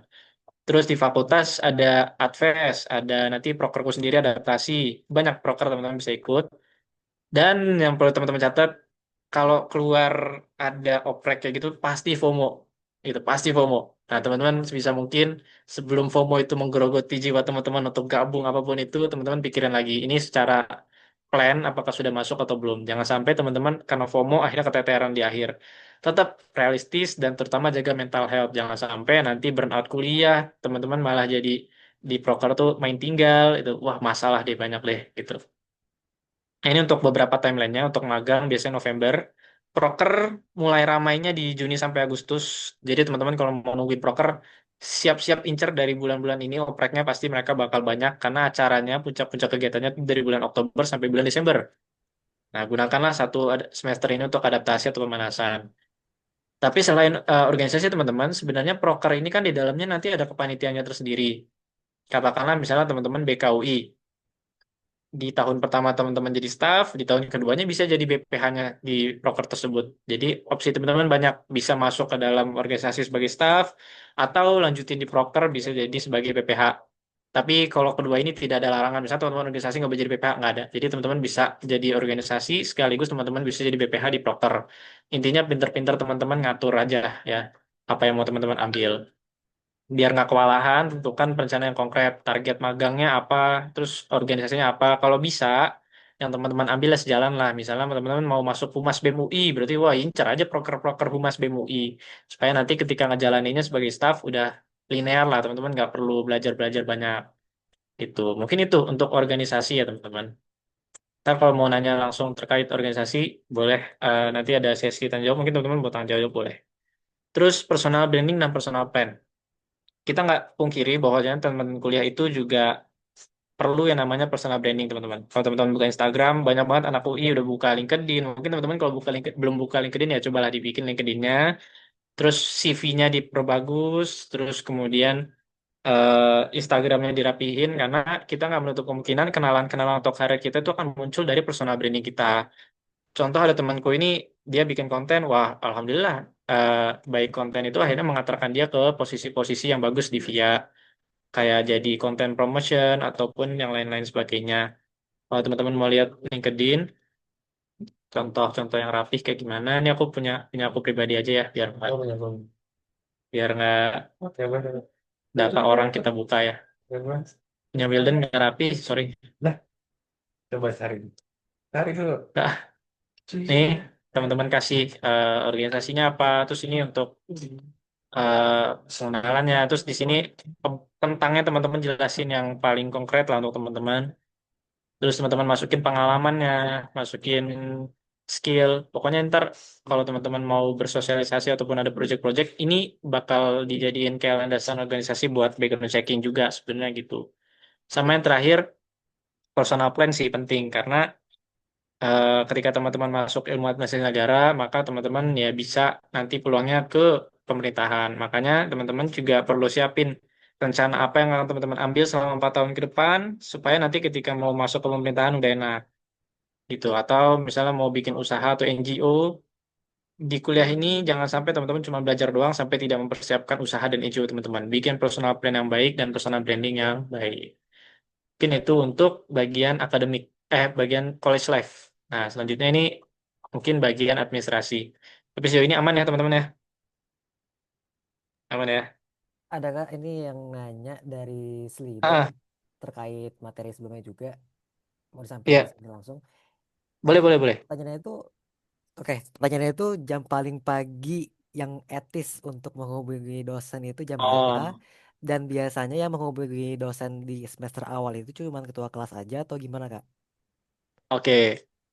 Thank you. Jadi kalau misalnya jam paling pagi, biasanya bagusnya sih ya jam 6 lah. Jam 6, jam 7. Ya kalau teman-teman emang kepepet banget jam 5 nggak masalah. Tapi jangan sampai pagi buta juga. Jadi jam 5, ya bagusnya jam 7. Jadi dia udah bangun, udah beraktivitas, udah masuk jam kerja juga jam 7 kadang-kadang. Itu udah enak. Nah, tapi kalau misalnya teman-teman kepepet ya jam 5. Tapi jangan, jam 4 aku udah nggak nyaranin. Subuh-subuh jangan gitu ya. Terus tadi pertanyaan kedua, kalau misalnya ngubungin dosen siapa?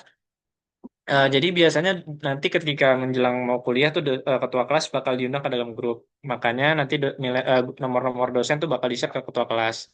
Sebenarnya tergantung mekanisme teman-teman mau seperti apa bagiinnya per kelas. Tapi setelah berjalannya kuliah ini rata-rata semua sih diwakilkan ketua kelas ya karena lebih efisien dan efektif aja sebenarnya diwakilkan ketua kelas. Karena kalau mau pakai model zaman SMA dulu kan ada PJ Matkul atau PJ Mapel lah itu kan dia yang ngehubungin itu kalau di kuliah ini agaknya ribet, agak justru memperpanjang. Tapi kalau udah dari ketua kelas jadi lebih enak. Cuman ya itu tadi akhirnya teman-teman harus ada satu orang yang nge-backup semuanya. Pun nanti ketika kuliah tuh ada yang ambil absen juga, yang ambil absen biasanya ketua kelas juga. Jadi ya siap-siap teman-teman yang mau jadi ketua kelas ya ada tugas ekstra lah untuk menghubungi. Tapi nggak apa-apa, ada manfaatnya juga teman-teman jadi bisa kenalan sama dosen. Lumayan lah ntar dosen kalau kamu ketemu bisa, oh ya si Anu ya, iya bener mas gitu. Jadi dia udah kenal lah sama teman-teman gitu. Gitu, Dave. Jadi temennya nanya ya? Oke, makasih kak. Iya di Iya, iya, Slido. iya. Oh, oke. Ada lagi, ada lagi? Oh, belum ada kita lanjut ke administration. Ini mungkin nggak lama-lama ya, takut kemalaman juga. Eh, Part ini kita bakal membahas secara umum administrasi ini teman-teman masuk ke fakultas apa gitu. Fakultas administrasi ini fakultas apa sebenarnya? Teman-teman belajar apa? Apa itu administrasi? Gitu aja. Jadi mungkin kalau teman-teman tahu administrasi, kalau kita nyebut administrasi di SMA itu apa sih? Biasanya, wah ngurus berkas. Wah, ketik mengetik atau mau daftar KTP, administrasi dulu, ngisi data, ngisi berkas, gitu. Apakah ntar kita kerjanya seperti itu, belajarnya gitu, belajar sistematika, ngatur berkas? Enggak, teman-teman. 100% tidak ada sama sekali kita ngerjain kayak gitu.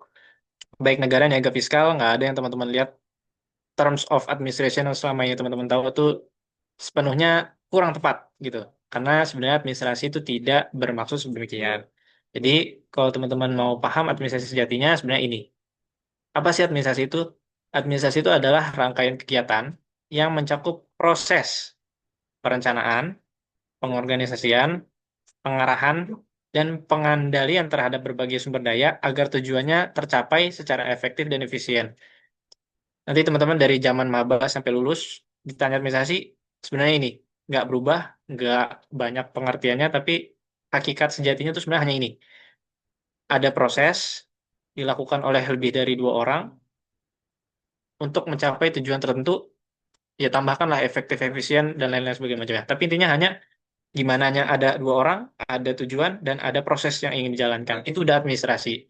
Maka dari itu kalau dikatakan administrasi segalanya gitu teman-teman. Segala hal itu bisa katakan administrasi. Karena ya menyusun jadwal, mencatat keuangan dan bikin kerja kelompok itu sudah termasuk bentuk administrasi secara luas gitu. teman-teman eh, ngomong nih, misalnya aku sama Dev, kita bikin ini yuk, kelas tutor untuk teman-teman negara, itu termasuk administrasi. Karena apa? Karena udah ada orangnya, gitu kan, udah ada tujuannya, terus sudah ada proses untuk mencapai tujuan tersebut. Itu sudah disebut administrasi. Jadi kalau misalnya dikatakan hanya catat mencatat, oh nggak jelas salah gitu. Administrasi itu menjadi ruang lingkup yang lebih besar karena berdasar dari ad dan ministare, kepada dan melayani. Jadi untuk aktivitas pelayanan untuk mencapai tujuan bersama gitu. Dan kalau ditanya artinya administrasi negara ngurusin negara doang nggak? Enggak. Berarti kan artinya dengan pengertian yang ada, administrasi tidak hanya berlaku di lingkungan pemerintahan, tapi hadir dalam segala lini. Tapi ketika kita bicara tentang barang publik, administrasi publik, maka ya pastinya nanti akan berhubungan dengan bagaimana negara itu bekerja. Jadi pada intinya, ya kalau dibilang administrasi adalah pengertian yang luas sejatinya teman-teman gitu. Terus lanjut, dimensi administrasi ini sebenarnya apa sih gitu. Jadi kalau teman-teman katakan matematika, dia dimensinya kan sebagai ilmu eksak ya. Terus kalau teman-teman bilang hukum, oke ilmu hukum udah jelas gitu arahnya kemana. Tapi kalau dikatakan administrasi ini ilmu apa sebenarnya? Nah, administrasi ini sebenarnya ilmu yang bersifat multidimensi, teman-teman. Jadi kita tidak punya kayak titik berdiri sendiri, poros sendiri, katakan administrasi, enggak. Karena isi dari administrasi ini adalah kemudian segala hal yang diterapkan di berbagai disiplin ilmu yang lain. Jadi administrasi ini bisa masuk ke dalam psikologi, bisa masuk ke dalam hukum, budaya, ekonomi, politik, eh, komunikasi, dan kriminologi, semuanya bisa masuk. Hampir semua ilmu pasti butuh administrasi. Makanya kalau di UI, rektorat itu kan namanya pusat administrasi gitu. Makanya pusatnya UI itu sebenarnya administrasi. Tuh. Ya ini buat ledek-ledekan temen aja gitu kan. Wah, lu administrasi apaan sih kerjanya ya? UI aja pusatnya administrasi. Jadi ya ini adalah dimensi-dimensi yang akan kita jalani. Seluruhnya sebenarnya administrasi adalah ilmu yang multidimensi dan ilmu yang menerapkan ke semua tempat tersebut. Tuh. Nah, administrasi ini seringkali dikaitkan dengan manajemen dan organisasi. Jadi kalau teman-teman tahu di FEB kan ada juga namanya jurusan manajemen. Sebenarnya yang kita kerjain dengan manajemen ya kurang lebih mirip. Terus kalau misalnya katakan kaitan terbesarnya ilmu kita ini dengan ilmu apa ya kaitan terbesarnya dengan organisasi teman-teman. Karena nanti aku akan jelaskan lebih lanjut. Di mana administrasi ini berfungsi sebagai kerangka kerja yang mengatur kebijakan umum, terus manajemen pelaksanaan dan organisasi di bawahnya. Kalau dikatakan artinya tadi ada prosesnya, maka ya proses yang bisa kita ketahui lah ya seperti ini. Ada inputnya, ada prosesnya, ada outputnya, ada outcome-nya, dan ada feedback-nya. Jadi kalau ditanya administrasi ya seperti ini, bersifat siklus. Gitu. Terus lanjut. Nah, di administrasi sendiri kita nggak jauh dari manajemen teman-teman. Makanya kalau teman-teman tadinya mau masuk FEB tapi ketolak malah masuk VIA nggak apa-apa, bener masuk VIA karena di sini kita juga belajar PLC yaitu prinsip-prinsip manajemen yaitu planning, organizing, leading dan controlling. Jadi kalau tadi teman-teman kita balik ke key-nya, di key-nya kan dia bilang serangkaian kegiatan yang mencakup proses perencanaan. Nah ini proses perencanaan, penganalisian, pengarahan dan pengendalian itu adalah prinsip-prinsip manajemen. Jadi kalau ditanyakan di dalam administrasi itu ada apa? Ada manajemen di dalamnya gitu. Makanya di sini kita akan tahu dan akan belajar ke depannya bagaimana cara merencanakan sesuatu, mengorganisasi sesuatu, memimpin sesuatu dan mengontrol sesuatu. Kalau di dalam urusan publik berarti gimana merencanakan pemerintahan, bagaimana membuat kebijakan, bagaimana segala macamnya terkait pemerintahan, terus gimana mendelegasikannya, bagaimana memastikan tujuan itu bisa terpenuhi dan bagaimana mengawasinya.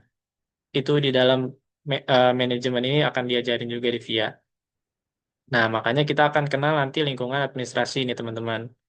Jadi kalau tadi teman-teman ditanya apa bedanya administrasi dan bedanya manajemen terus organisasi, teman-teman bakal melihat ini, teman-teman. Bahwasanya administrasi itu sebagai payung yang paling luas, payung yang paling atas di dalam dinamika manusia gitu. Karena kita di teman-teman mau ngapa-ngapain terus disebutnya administrasi. Nah, kelak masuk ke layer keduanya organisasi. Administrasi membutuhkan wadahnya. Wadahnya apa, teman-teman? Organisasi. Lembaga negara itu organisasi. Klub bola itu organisasi. Ya, terus eh, restoran itu juga organisasi. Tempat berkumpulnya orang untuk mencapai tujuan bersama itu kan organisasi. Jadi, administrasi diwujudkan melalui sebuah tools namanya organisasi. Nah, di dalam organisasi, gimana caranya orang-orang yang berkumpul ini bisa menghasilkan sesuatu ya bisa efektif dan efisien caranya dengan menerapkan tadi manajemen menerapkan ini gitu akhirnya bisa memberikan sebuah output gitu Nah, gimana cara menjalankan fungsi-fungsi ini dengan baik? Ya harus ada kepemimpinan di sana. Nah, di dalam hati dan jiwa seorang kepemimpinan pasti ada budayanya. Nah, di sini at the core of the subject sebenarnya kalau kita bicara administrasi akan sangat berpengaruh terhadap budaya organisasinya. Ini sama aja, ini sama aja administrasi, organisasi, manajemen, dan budaya organisasi. Tapi artinya kalau di dalam gambar yang sebelah kanan itu mencoba untuk menjelaskan kepada teman-teman bahwasanya administrasi ini secara definisi adalah ini, dan administrasi ini bedanya dengan manajemen adalah administrasi itu punya value dan punya norma, sehingga hasilnya menghasilkan diagram seperti ini. Gitu. Lanjut. Kalau di administrasi negara, seperti yang tadi sudah dijelaskan, kita ini multidimensi. Maka yang akan teman-teman pelajari, seperti yang tadi sudah disebut sebelumnya, ada hukum. Jadi teman-teman akan belajar gimana pengantar hukum yang ada di negara kita, akan belajar gimana sistematika hukumnya, terus belajar hitung-hitungan. Beruntung di negara hitung-hitungan cuma satu, statistika, dan ke atasnya nanti statistika lanjutan, terus kemudian ya lanjut-lanjutannya hitung-hitungannya nggak kayak fiskal dan niaga ada akuntansi kita nggak ada. Tapi ini nggak gampang juga, statistika agak susah sih. Terus ada bagian administrasi publiknya, bicara soal kebijakan, bicara soal tata kelola, kelembagaan, bicara tentang nilai, dan yang terakhir manajemen, belajar kepemimpinan, belajar sumber daya, belajar yang lain-lain ini semua akan teman-teman pelajari di administrasi negara. Nah, mungkin itu aja nih untuk bagian administrasi, karena ini sifatnya sangat pendahuluan banget, teman-teman. Teman-teman, setidaknya kalau ditanya, lu belajar apa sih, gitu kan? Ini ya, bikin berkas ya, enggak. Salah itu. Jadi, kalau lu tanya, lu belajar apa, bro?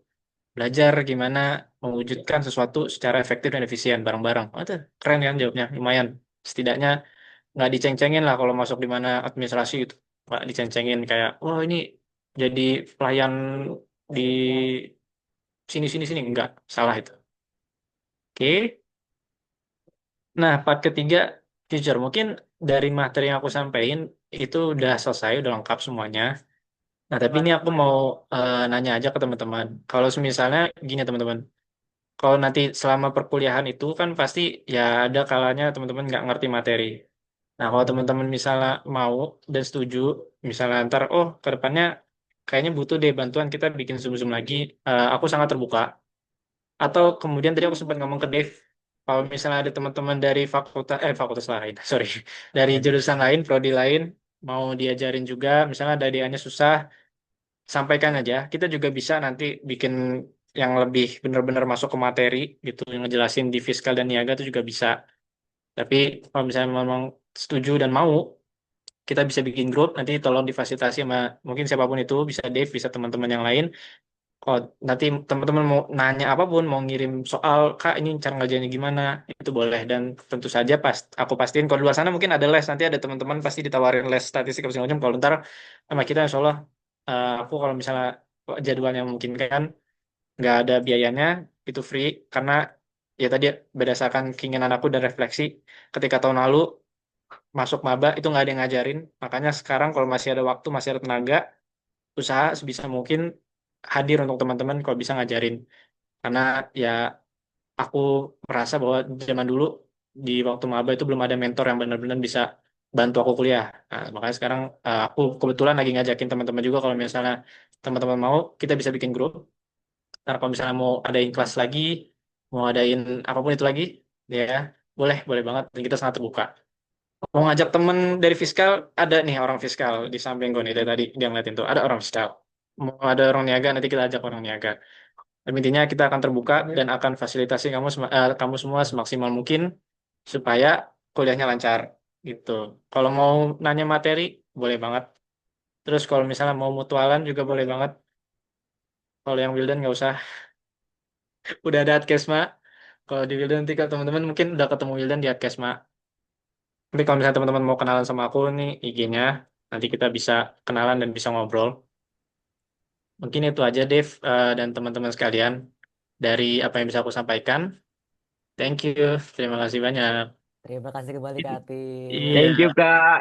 Sukses Thank you. selalu Boleh, Kak. Kak. Terima kasih, Thank you Kak. banget, Kak Terima kasih, Atif. Kak. Sehat selalu, panjang Thank you, umur. Terima kasih banyak Kak, Panjang sumpah ini umur, Terima sehat kasih, selalu. David. Terima kasih, Kak Thank you, Atif. Kak. Thank you banget. Terima kasih David. Kak Atif, Waduh, Makasih, banget ya. David. Ya, makasih kalau banyak. mau Terima kasih nanya-nanya Kak lagi Atif. silakan. Sehat selalu Kak Atif. Thank you, Kak Atif. Hmm. Makasih Thank you, banyak thank you. Kak Atif. Sampai Kak Makasih ketemu di banyak Sip, Kak boleh, Kak Atif. Atif. Makasih, Kak Atif. Ini Oh, kalau mau Makasih, nanya Kak langsung Atif. boleh kok. Sehat selalu ya. Kamu ya, baik banget, ya ampun. ya siap. Kamu juga semangat kuliahnya ya. Ini kalau mau nanya-nanya lebih lanjut nggak apa-apa. Ini aku nggak live Zoom sampai jam mungkin jam 9 nggak live Zoom. Ya guys, Kalau kalau yang mau di nanya mau nanya, langsung silakan. aja. Mau nanya yang apapun itu. Kak, sorry mau nanya, aku mau nanya lagi. Ah, Nah, ah. terkait MPK Agama sama Bahasa Inggris, itu tuh Oh iya. cuman 1 semester doang ya? Oh iya benar. Gini, jadi MPK Agama Islam ada di semester pertama itu setiap hari Jumat itu hanya di semester 1. MPK Inggris ya, MPK Inggris bukan itu tuh Inggris tuh sebenarnya kita nggak ada kelas guys.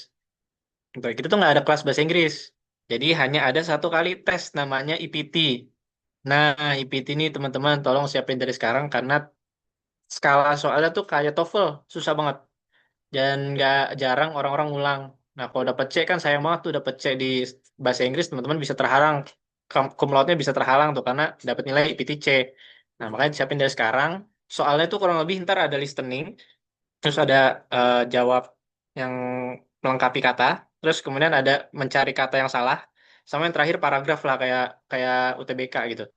Ini tuh susah banget, tapi tenang aja teman-teman dikasih 2 kali kesempatan untuk tes. Pun kalau 2 kali kesempatan itu gagal, teman-teman masih bisa coba di lembaga TOEFL lain. TOEFL apapun bisa dikonversikan, tapi ya TOEFL tuh biasanya kan mahal ya sekitar 500.000. Makanya saran aku nih, mumpung liburnya masih panjang, belajar gimana IPT supaya sekali tembak langsung gol A gitu.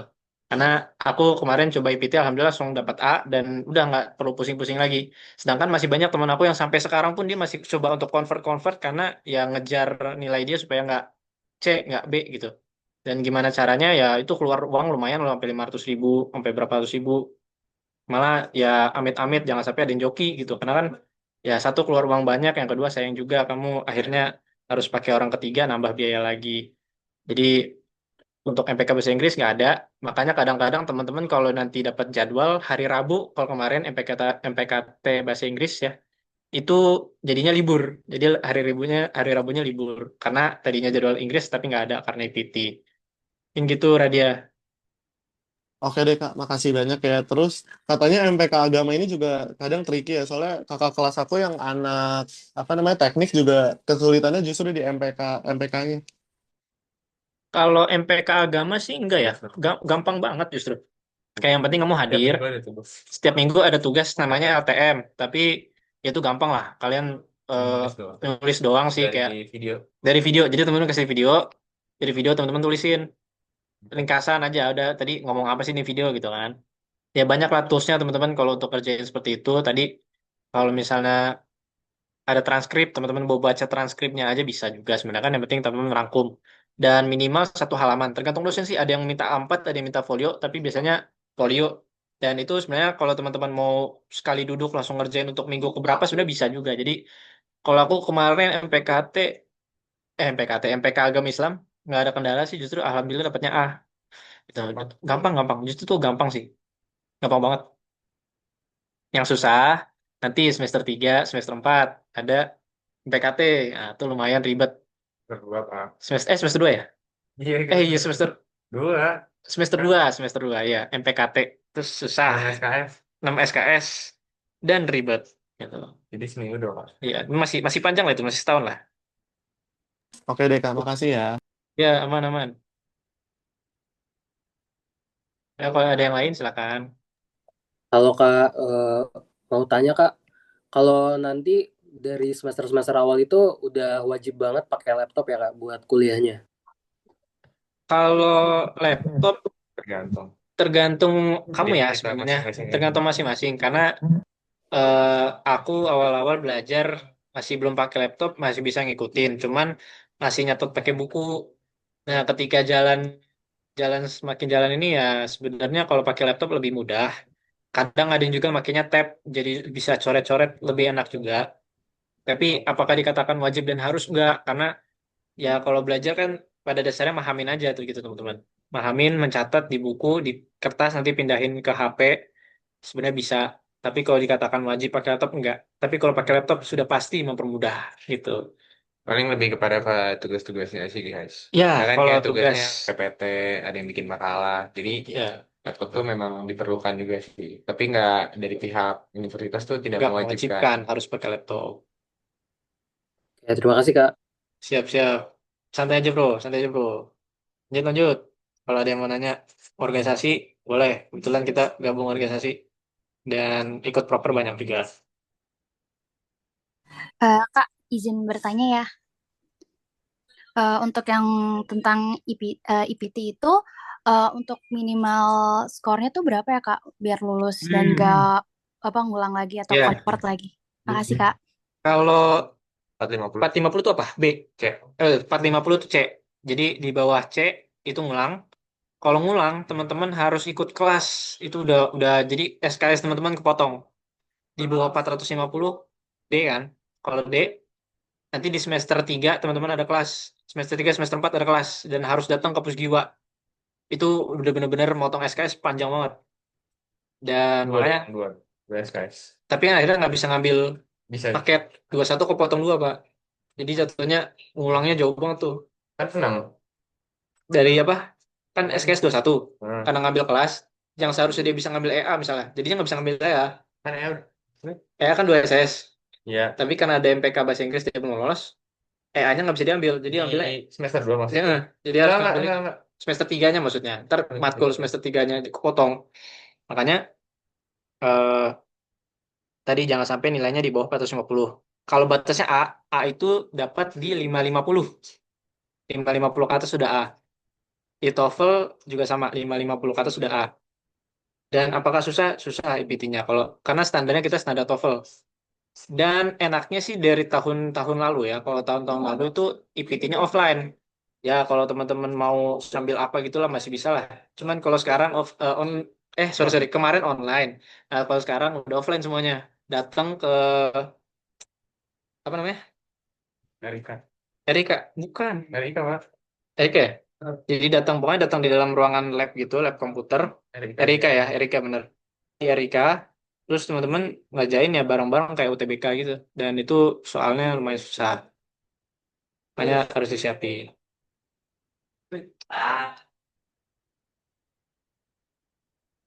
Yang gitu tadi Raisa ya? Raisa apa Atika? Raisa ya? Bisa Benar. Kak, ya. Ya. Terus Kak, kalau misalnya nih kita dapat nilainya C atau B, terus kita masih mau convert lagi ke A, itu masih bisa Kak? Bisa, bisa Oh ya. banget. Makanya Makasih ya Kak. teman-teman dapat yang ngontrol. Iya, sama-sama. Nggak berlaku di IPT doang sih guys sebenarnya. Jadi semua matkul tuh pun kalau kalian misalnya dapet C atau B gitu, terus kalian ngerasa kalau kayaknya mau ngejar di A deh. Nah kalian bisa ngulang matkul tersebut, tapi ya kalian perlu biaya juga bayar ke ininya apa namanya bayar SKS lah ibaratnya.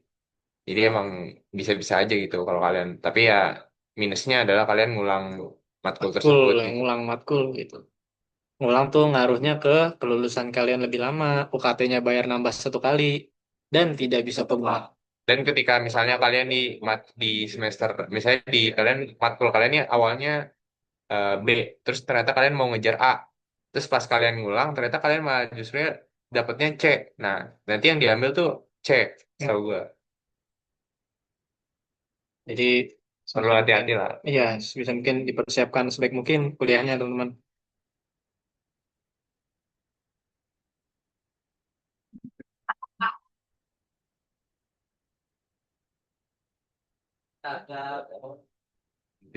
Lagi? Aku mau nanya dong.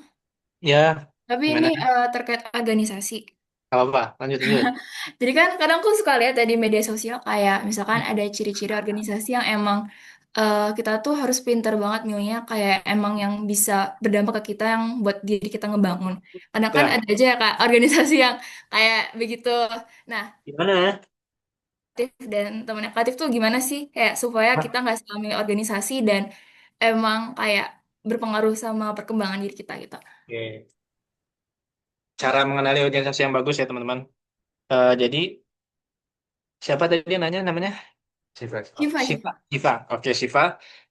Untuk mengenalin organisasi yang bagus atau enggak, sebenarnya banyak indikator-indikatornya. Pertama, kalau kita dari landing page organisasinya sendiri, ini kita mau ambil contoh nggak ya? Ambil contoh deh. Misal kita dari organisasi aku sendiri deh, kalau misalnya otokritik, ya udah nggak apa-apa otokritik Instagram ya. Sorry. Terus BEM, Envia. Envia, yang ini bukan, yang ini. Nah, nah, katakan BEMVIA. Teman-teman lihat BEMVIA, di sini kita lihat organisasinya, pertama dia ada ya kelengkapan-kelengkapan organisasi pada umumnya lah, ada logonya, ada narah hubungnya, jelas. Terus kemudian teman-teman bisa cari, kalau misalnya sebelum oprek itu kan ada buklet-bukletnya ya. Teman-teman bisa lihat buklet-bukletnya waktu pendaftaran. Nih, kali ini, terus ini ya, buka bukletnya, terus Bukan ya, itu, Pak. nah itu. Bukan ini. Enggak sih? Nggak ada. Intinya teman-teman bisa cari buklet-bukletnya, bisa teman-teman cek. Nah, dari situ organisasi yang bagus tuh pasti terstruktur satu. Yang kedua, dia punya mekanisme yang jelas berdasarkan merit. Jadi nggak teman-teman ujuk-ujuk langsung keterima langsung kayak gimana. Jadi emang harus ada prosesnya itu yang bagus. Terus kemudian kadang-kadang dia ada wawancaranya. Terus lihat dari face juga pasti sudah kelihatan yang proper tuh yang seperti apa. Apakah dia sudah siap, udah ada ininya, apa segala macam. Dari proker-prokernya juga bisa teman-teman cek apakah prokernya memang proker yang selalu berjalan dengan lancar atau enggak. Terus ada mungkin beberapa yang khusus, misal kamu mau masuk departemennya ya. Mungkin aku lebih ke arah departemennya sih, cara memilih departemen yang sama dengan kamu. Misalnya kamu nanti pengen coba Kesma, untuk Kesma. ya pengen ke arah yang advokasi, pengen arah yang kenalin orang, kenalin Mau via mau mau lebih interaksi sama interaksi makanya. sama mahasiswa baru, nanti boleh ke Adkesma gitu, sejalan dengan tujuan kamu Adkesma. Tapi kalau kamu semisal, wah Lebih suka saya sangat benci dengan pemerintah misalnya gitu, ya, atau nggak benci pemerintah sih, misalnya kayak maksudnya saya tidak betah dengan kondisi negara yang sangat tidak baik ini, teman-teman bisa ke Kastrat. Di Kastrat Saya ada juga garda oposisi gitu. Misal kalau kalian teman-teman yang olahraga, berarti di Depor dan yang lain-lainnya. lingkungan, Heeh. sosial Jadi lingkungan. selain organisasinya teman-teman pertimbangin, pertimbangin juga divisi yang dipilih. Karena di dalam BEM ini aja, dari antara Kesma maupun Kastrat, itu backgroundnya juga udah bisa, gitu. Dinamikanya juga bisa berbeda gitu. Nggak serta-merta masuk BEM, ya fotonya sama. Bahkan di divisi-divisi pun berbeda. Nah, hati-hati kalau misalnya teman-teman ketemu organisasi yang satu, eh, dari visnya aja sudah terlihat kurang jelas nih teman-teman. Terus yang kedua, ini nih bukan misalnya teman-teman hanya ingin organisasi yang di UI gitu. Teman-teman cek dulu ini apakah memang UI atau mengatasnamakan UI atau memang eksternal tapi masuk di UI. Nah, ini kadang-kadang berbeda. Kalau misalnya eksternal yang masuk di UI, teman-teman bisa lihat contohnya ada FPCI. FPCI ini kan dari luar ya, tapi dia bersumber ke UI. Nah, ini kebetulan untuk FPCI sendiri ya sudah kredibel lah, bagus lah ini untuk feeds-nya, terus untuk di sini bahkan dia ada websitenya dan ini sudah kredibel dan insya Allah kalau teman-teman masuk ya memang pengembangan dirinya bagus. Tapi banyak di luar sana organisasi-organisasi yang ya jangan disebutkan lah. Tapi intinya adalah dia memang dari luar tapi ingin buka cabang di UI tapi ya itu hasilnya jadi terbengkalai dan nggak jelas arahnya kemana. Gitu banyak kok teman-teman aku terjebak di organisasi yang seperti itu dan akhirnya kayak nyesal aja kenapa gabung gitu ngabisin waktu. Ya, jadi ya menurut aku tadi pilih-pilih organisasinya, cari yang kalau misalnya teman-teman ngincernya di UI yang jelas ya udah carinya BM ataupun UKF atau UKM. Tapi kalau misal mau coba yang eksternal pun lihat lagi seperti apa eksternal ini berjalan gitu. Terus pertimbangkan juga divisi yang teman-teman pilih karena tadi pun sama kalau kita lihat FVCI itu juga ada bagian-bagian yang tersendiri. Pastikan itu sejalan dan sesuai sama itunya kamu yang kamu mau. Gitu Syifa ya. Aman? Aman, Kak. Ya. So, Ya, tapi kalau ada yang palsu jangan diikuti. Kalau Kak Atif sama temennya Kak Atif sendiri pas semester satu ikut apa organisasinya? Kalau aku semester 1 belum ada gitu, jadi belum boleh ikut. Tapi aku magang Kastrat.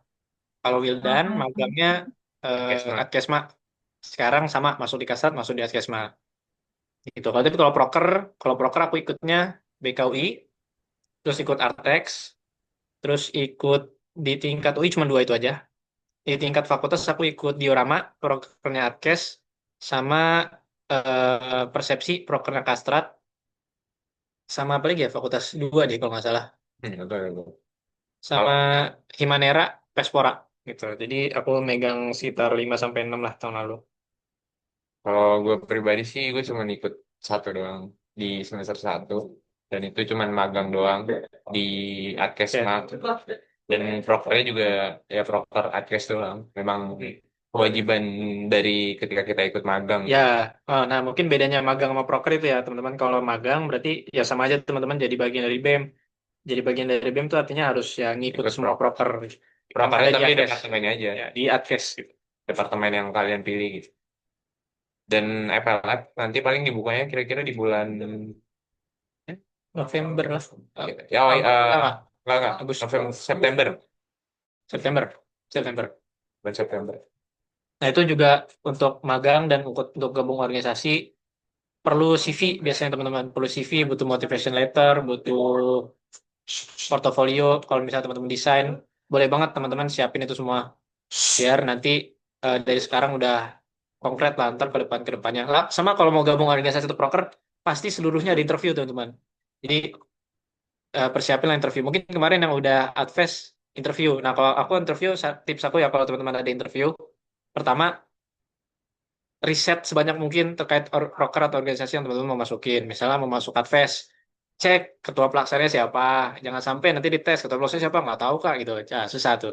Terus cek ininya apa siapa yang nyelenggarain BEM gitu misalnya. Terus cek temanya apa. Jangan sampai kemarin tuh aku wawancara aku tes itu. Kamu tahu nggak temanya apa? Wah nggak tahu kak. Ya terus kamu daftar apa ini gitu. Nah hafalin dulu eh, apa temanya apa gitu. Terus SWOT diri itu yang perlu kamu simpan. SWOT pasti ditanyain ya kalau interview ya. SWOT, pengalaman, skala prioritas juga teman-teman pasti ditanyain. Terus gimana teman-teman ngadepin teman yang main tinggal dan sebagainya macamnya itu pasti ditanyain. Sama eh, ya akhirnya nanti kalau di akhir aku saranin teman-teman setiap selesai interview selalu tanya feedback ke orang yang interview itu apa. Misalnya Kak, kira-kira apa nih yang bisa aku improve untuk ke depannya? Atau apa yang aku salah omong atau informasi yang harusnya aku tahu. Jadi dari interview ke interview lainnya teman-teman ada peningkatan dari segi pemahaman dan pengalaman. Tuh. Kalau kalian ikut magang juga itu sebenarnya peluang keterima kalian nanti saya ikut magang di BEM nih. Kalian daftar magang di BEM. Jadi ketika open recruitment dari staff staff apa namanya Ben, staff BEM-nya itu peluang kalian diterima di BEM itu lebih besar. lebih bisa. Punya golden ticket lah ibaratnya. Iya, ibaratnya gitu. Karena kalian udah pernah pengalaman di organisasi tersebut. Oke, sebenarnya kalau magang tuh gambarannya kayak gimana sih Kak? Aku masih belum Magang ya? paham. Iya Kalau di magang. Adkes gimana? Gimana Dan? Kalau di Atkes sendiri magang nanti kalian akan ikut karena memang magang itu di akhir kan. Gue tuh magang di bulan September dan kebagian prokernya tuh kayak beberapa aja gitu. Jadi ya memang seadanya proker tersebut gitu. Misalnya di bulan September tersebut itu ada persiapan untuk proker diorama. Jadi ya kalian sebagai staf magangnya itu nanti kalian akan membantu proker tersebut gitu. Dan kalian jadi bagian apa namanya staf di proker tersebut tanpa harus wawancara, tanpa harus apa lagi. Pada intinya kalian akan masuk dalam struktur apa namanya program kerja tersebut. Mm-mm. Kalau di Kastrat sama kurang lebih ikut proker di saat kamu sudah bergabung. Misalnya gabung September, berarti September ke depan semua proker yang aku ikutin itu ya semua yang setelah itu. Tapi biasanya organisasi itu selesai prokeran tuh Desember ke Januari itu selesai proker. Jadi ya udah tinggal 2 bulan, 3 bulan dimanfaatin semaksimal mungkin ikut proker-proker yang ada. Nah, di luar itu kadang kita juga ada tugas-tugas tertentu ya. Kalau aku di Kasrat desain dan bikin kajian tuh kemarin sempat bikin infografis itu juga bikin di lain di luar proker ya. Terus kayak misalnya ikut kegiatan-kegiatan itu juga kita ikutin. Nah, terus paling bedanya apa dengan orang yang gabung organisasi? Kalau magang itu teman-teman dikepalai oleh satu mentor dari divisinya. Kalau aku kemarin mentornya ada eh, Kak Hafiz, kalau Wildan mentornya Kak Ilham gitu. Nah itu jadi teman-teman nggak ada dalam satu grup yang sama dengan organisasi, tapi di grup yang ada sama mentornya. Tapi kegiatan bareng gitu. Jadi perbedaannya mungkin hanya di situ aja. Semacam teman-teman trial lah, dibantu oleh mentor-mentornya itu. Itu Syifa. Wah, oke oke deh Kak. Biasanya kalau info magang gitu lihatnya dari mana? Di akun IG akun IG resmi pasti di share. Terus nanti Oh, di angkatan pasti di spam, pasti di spam. oke. Magang ini bang. Tapi yang selama ini belum ada tuh magang Hima ya. Hima belum ada magang. BEM biasanya ada. BPM ada juga. Tapi Hmm. untuk Hima kayaknya udah nggak magang. Oke deh, makasih banyak ya Kak Ya, Atif thank dan you. Kak Wildan. Thank you Siva.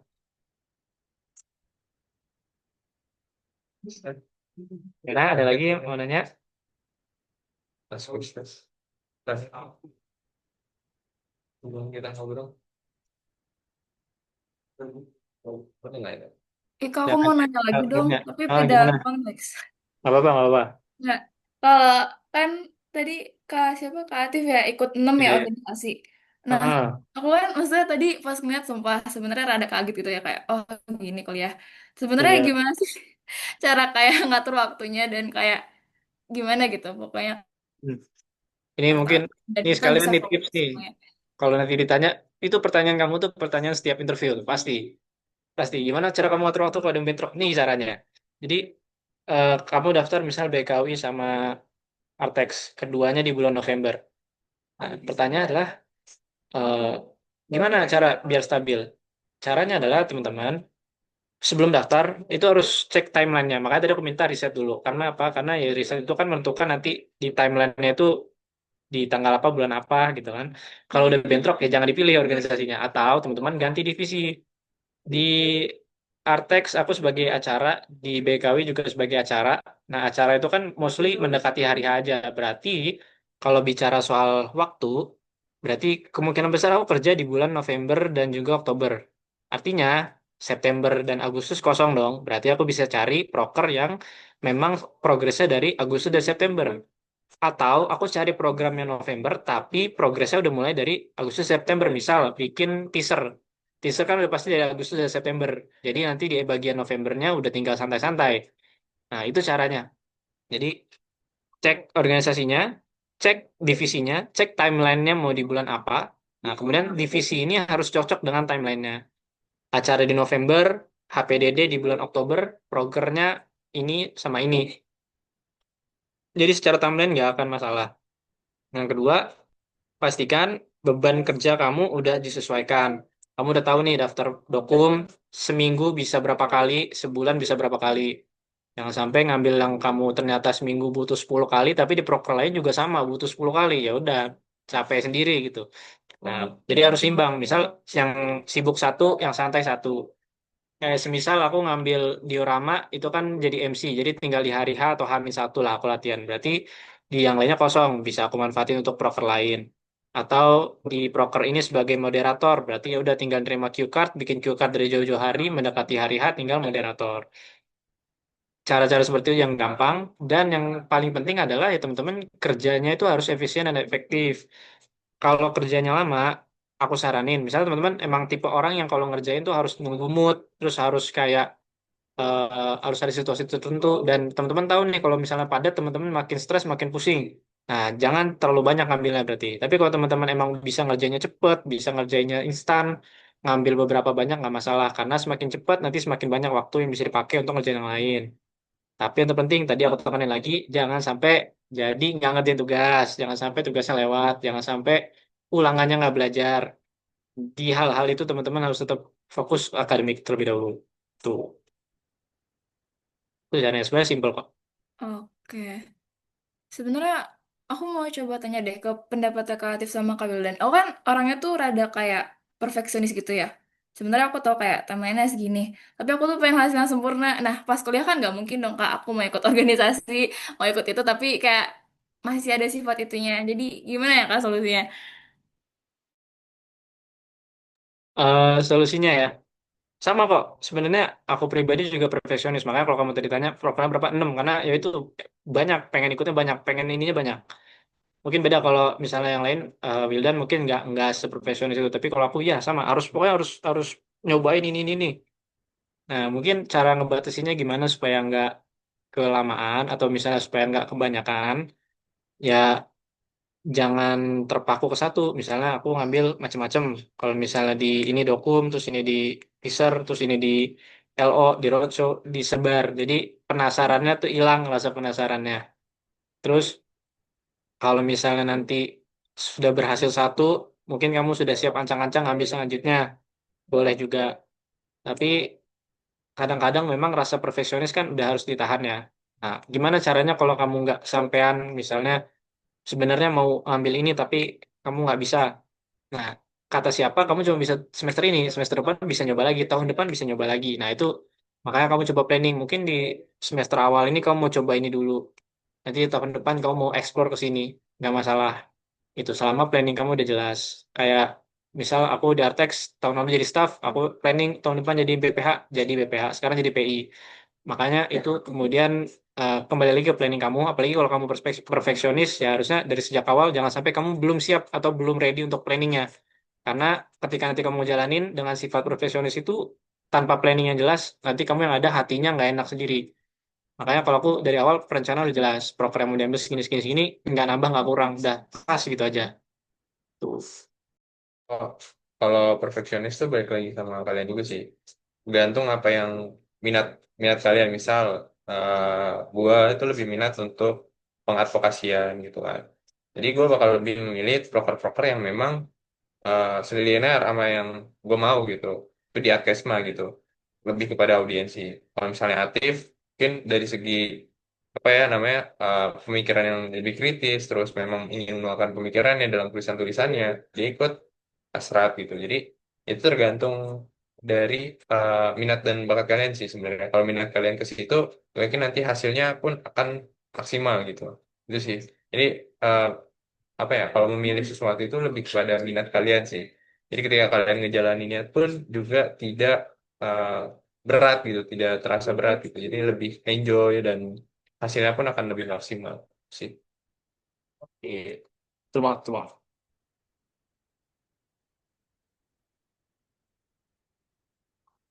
Oke Kak, thanks a lot banget ini mah. Iya, thank you juga. Semoga nanti kamu daftar apapun itu lancar ya, keterima ya. Amin, Amin, amin. amin ya Allah, semoga bertahan. Amin. Pasti betah, insya Allah. Pasti betah. Oke,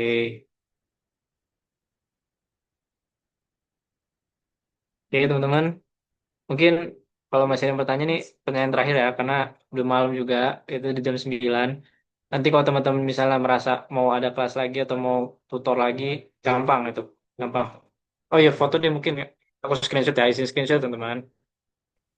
Oke. Kalau mau ngecam boleh, nggak ngecam nggak apa-apa. Aku mau screenshot biar kenang-kenangan aja nih sama Wildan. Satu, dua, tiga. Oke. Terima kasih teman-teman. Ini itu aja, Dev. Kamu mau nanya lagi? Ada lagi teman-teman mau nanya? Ada satu nih Kak dari Slid. Ada satu. Hilang Nggak nih. apa-apa, boleh. Oke. Hilang. Mungkin terakhir ya. Ini terakhir ya, Dev ya. Biar istirahat juga nih. Enak aku malam-malam. Hilang ke pertanyaan tadi ada. Kayak dihapus sama yang nanya deh. Oh ya, Bos. Ntar ini yang nanya tadi eh boleh PC lain aja ntar gua sampein ke Atif. Gitu ya Oh Kak ya ntar ya. ya. Oke. Aman gitu aja ya. Kenapa? Buat tadi pertanyaan yang dihapus di Slido. Oh, nanti di PC aja. Iya. Oh ya, oke, nggak apa-apa. Oh ya dah. Aman nih kalau gitu. Jadi kalau misalnya udah cukup, mungkin dari aku juga cukup, dari Wildan juga cukup. Pesan aku Mildan, teman-teman belajar yang benar. Pastikan teman-teman punya prinsip di kuliah ini, karena banyak banget orang-orang yang bakal teman-teman temuin. Jangan sampai teman-teman terbawa arus dan tidak punya prinsip. Pastikan teman-teman udah punya panduan dan kaki yang kokoh, sehingga tidak terbawa ke arus-arus yang buruk. Karena balik lagi teman-teman berada di dunia yang sudah lebih dewasa. Jadi pastikan teman-teman memilih pilihan yang benar, teman-teman menjalani hidup yang benar dan hidup yang baik. Semoga kuliahnya lancar.